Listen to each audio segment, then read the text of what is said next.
focus and see if we can help people step up out of hell and use technology to start sharing the beauty of the Lord's Prayer. You know, right away when they exposed themselves to me and revealed that who, to me, that it became apparent to who they thought I was and who I am, the gentleman from the book of Revelation. And then had me work through it and figure it all out, see if I knew it and everything. It's like, I always kind of knew, I just really couldn't explain all the what fors and where we, all together and stuff. It's a lot of information coming at you from thousands and thousands of years. And, your main core principle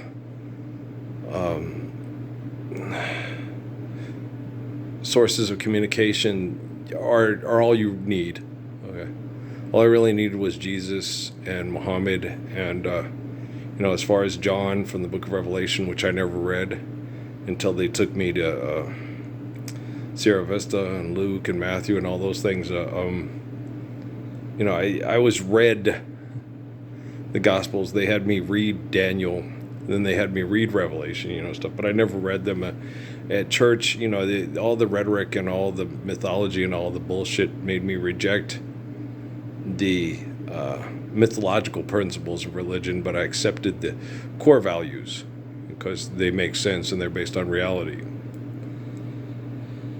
And so it wasn't really necessary for me to prove who I was. There was already tons of information proving who I was.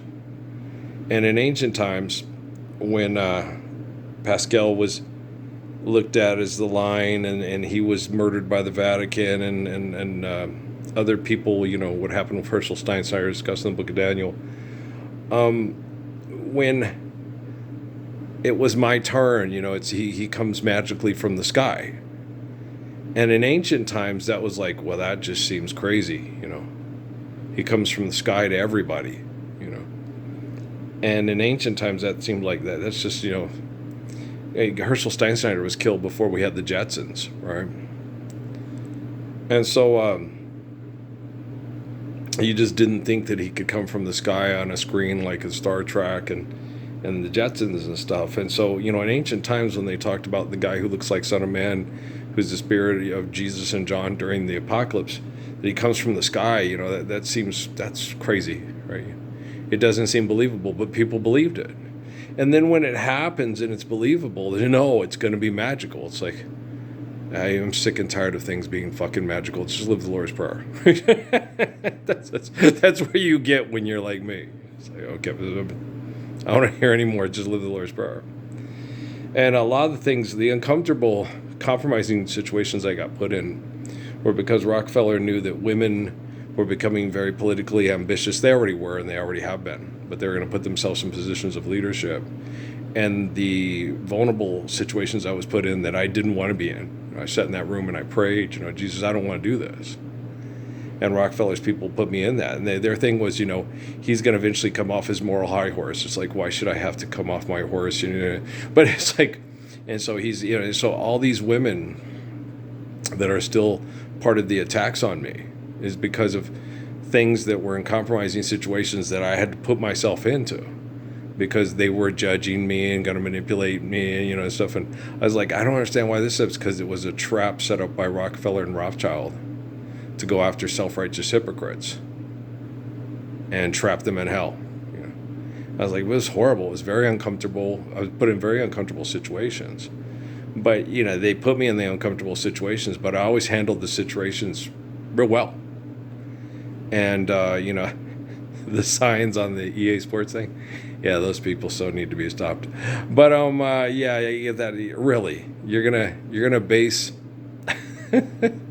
your abuse of me and your justification of abuse on me by Rockefeller and Rothschild setting you up to be like Suzanne Martinez. And wow, it's a special kind of, not a special lady. It works with the liberals as well as the conservatives. It works on both sides. Well, he was thinking it. I was thinking it.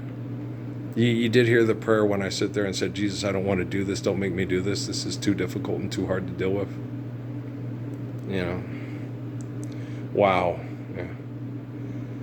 And I didn't know that Amy had told them about the stuff that I said about with Natalie. I didn't know that Amy had talked to my sisters. And then my sisters ran with it and thought I was a pervert. And I was asking my sisters for help. And I'm like, my sisters were so stupid. They thought it's Jesus trying to save Earl from himself. It's like, you're fucking kidding. I'm telling you about everything that's happening with military intel and the Patriot Act and how they had the cell phones and you think it's Jesus trying to get Earl to save himself from him being a pervert. Wow. Okay. What about all the people you go to church with that sexually predicated on Amy? And okay, no, I don't want to hear it anymore.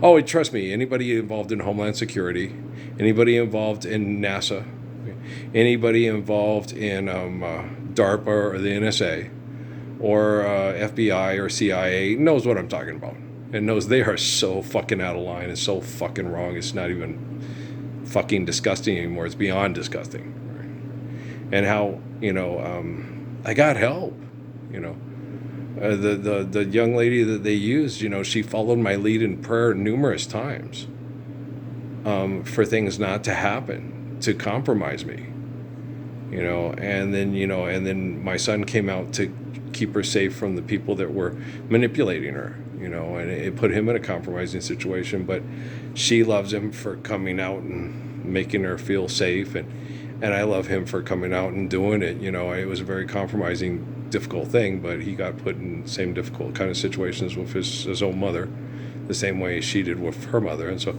I can't stand what calls themselves the scientific community, but they're not good scientists.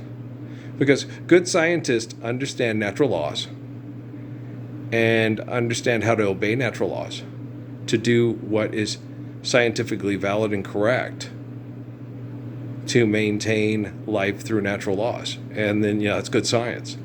And if you deny good science, to do science projects that you're doing that, you can't continue to do. You can't, once the Manhattan Project Trinity Site, you can't continue to do that. You'll destroy yourself. Okay. So it's not good science. And so, Sheldon's character being so enamored about Madame Curie and Robert Oppenheimer and Richard Feynman, it's like worshiping Flavisham because they didn't have the balls to stand up to Radigan. And that's wrong. Okay. But people don't worship Jesus, worship like Jesus. Stand up to Radigan, stand up to Caesar, stand up. You do know that politicians are people that get paid to perform genocide. It even happened with the Kennedys and the Vietnam War.